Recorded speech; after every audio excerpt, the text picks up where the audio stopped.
বৃষ্টির জন্য 3 দিন ধরে কন্টিনিউ পুরো জল আসতেছে, মানুষের যাওয়া আসা প্রবলেম, কন্টিনিউ আসেই যাচ্ছে এইভাবে জল।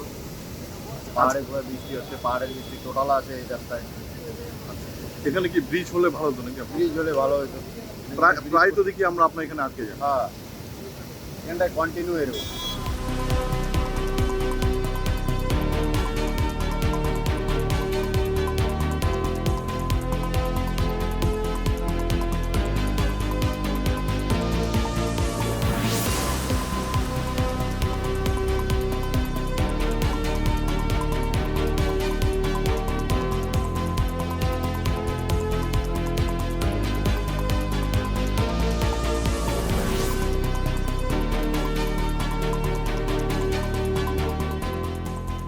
নদীর এলাকার মানুষের পরিস্থিতি খুবই খারাপ।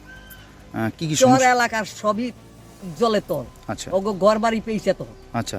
হ্যাঁ, তো এই মুহূর্তে এই যে বাঁধের পাশ দিয়ে যে বাড়িগুলো রয়েছে সেই বাড়িগুলো কি অবস্থা? সেগুনিকে জলে তল, সেগুনিকে ঘরে জল। কতটা অসুবিধার মধ্যে পড়েছেন অনেক তারা? অসুবিধার মধ্যে পড়ছে। এরা তো পড়ছে চরের লোকগুনিকে আরো বেশি পড়ছে।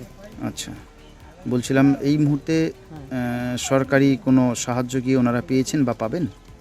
ওনারা পায় নাই এখনো। ওখানে সরকারে যদি দেয় দিলে পাইবো অনুদান, আর না দিলে না পাইবো। তাদের কি অবস্থায় রয়েছে রান্না খাবার? ওগো রান্না খাওয়ার কোনো অবস্থার মধ্যেই নাই। ওগো এদের- রান্না খাওয়ার কোনো অবস্থাই নেই। যেখানে চরের মধ্যে রয়েছে ওগো রান্না খাওয়ার কোনো অবস্থাই নেই। বলছিলাম কি মনে হচ্ছে জল কি বাড়বে আরো? জল এখনো মানে থম ধরে রয়েছে, বাড়তেও পারে কমতেও পারে, এটা সঠিক নেই। বাড়ি ঘরে কি জল রয়েছে এখনো? এখনো বাড়ি ঘরে জল সবারই। অসুবিধা তো দারুণ, রান্নাঘরে জল, বড় ঘরে জল আমাদের। আচ্ছা আমাদের বলতে কি পাড়ার সবারই। আচ্ছা আচ্ছা আবার গরু বাছুর এগুলো নিয়ে কষ্ট হচ্ছে, রান্না বান্না তো মনে হয় আজকে হবে না। আচ্ছা। খাওয়া দাওয়ার প্রচুর কষ্ট, মানুষের কষ্ট, গরু ছাগলের কষ্ট। বলছিলাম জল কি এখনো বাড়ছে না কমছে?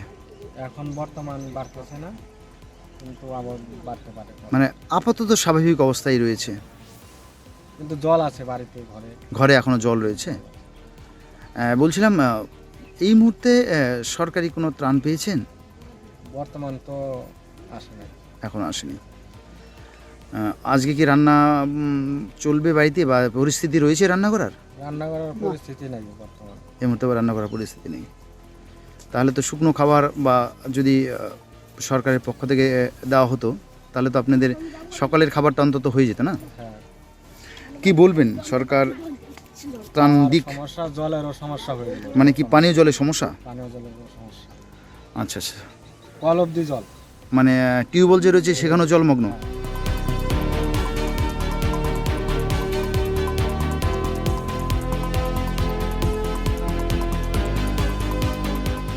আমরা কন্টিনিউয়াস সার্ভিলেন্সে রেখেছি। কালকেও রাত্রেবেলায় আমাদের ফিল্ড ইঞ্জিনিয়াররা, সমস্ত জুনিয়র ইঞ্জিনিয়ার, অ্যাসিস্ট্যান্ট ইঞ্জিনিয়ার এবং এক্সিকিউটিভ ইঞ্জিনিয়াররা ফিল্ডে কাজ করেছেন। সব 24 ঘন্টা আমরা নজরদারি রাখছি। ব্যারেজে হাই ডিসচার্জ যাচ্ছে 5000 থেকে উপরে। গতকাল রাত্রে গেছে, সকালে একটু কম হয়েছিল, আবার গেছে। লোকাল ক্যাচমেন্টে প্রচুর বৃষ্টি হয়েছে, অল ওভার দ্য ডুয়ার্স প্রচুর বৃষ্টি হয়েছে। প্রায় 6 ইঞ্চি 8 ইঞ্চি বৃষ্টি হয়েছে। তার জন্যে হাই ডিসচার্জ যাচ্ছে এবং ডাউনে বেশ কিছু জায়গা আমার এফেক্টেড, যেমন এইখানে ইমিডিয়েট ডাউন স্ট্রিমে বীরেন বস্তি আছে, রাজগঞ্জ ব্লকে এইখানে অলরেডি থ্রেটেন্ড ছিল, অলরেডি এটা ভালনারেবল ছিল। সেই জায়গাটায় আমরা কাজও করেছি কিছু জুলাই মাসে।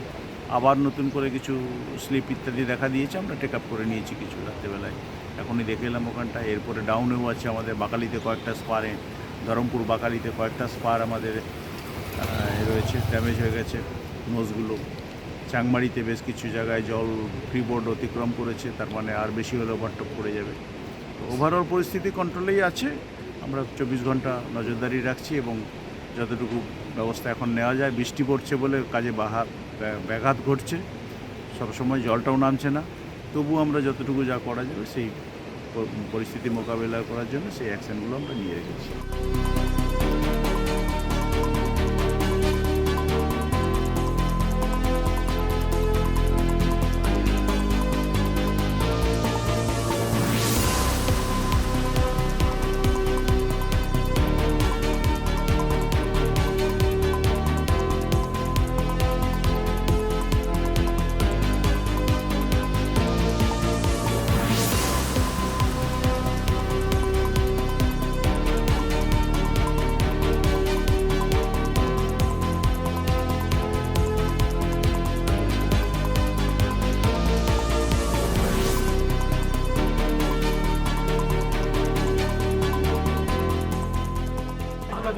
কিন্তু যেটা দুটো গ্রাম ওই নদী কেটে দেওয়ার ফলে জলটা হুড়ুর করে ঢুকেছে এবং গবাদি পশু উঠতে গিয়ে দুজন মারা গেছে নৌকায় করেছে। এখন নৌকার পারাপারটা দয়া করে করবেন না।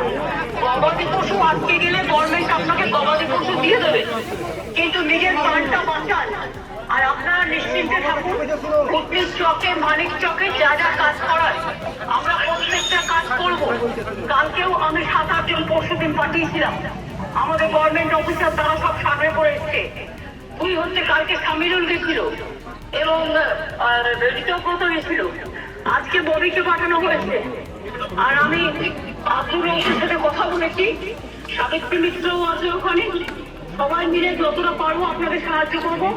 ডিএমকে আমি বলবো যা আছে সব জিনিসপত্র দিয়ে মানুষকে রিলিফ চালিয়েছে, যতক্ষণ তারা বাড়িতে ফিরতে না পারবে ইয়ার যেন দেয়। এবং আমি কালকে ডিএমদের সাথে একটা মিটিং নেবো, বাদ বাকিটা আমি করবো। আমি জানি আপনাদের কষ্ট হচ্ছে, ভুটনির চকটা এমনই একটা জায়গায় যে প্রতি বছর এই কষ্টটা হয়। ব্রিজটা ভেঙে যাওয়াতে আরো কষ্ট হচ্ছে, ব্রিজ আমরা তৈরি করে দেবো, এটা আপনারা ভরসা আসতে পারেন। আমাদের কাজ শুরু হয়ে গিয়েছিল, কিন্তু যেহেতু বর্ষার জন্য কাজটা আমরা করতে পারিনি। আর যারা মারা গেছেন তাদের পরিবারকে 2 লাখ টাকা করে দিয়ে সাহায্যও দেওয়া হবে।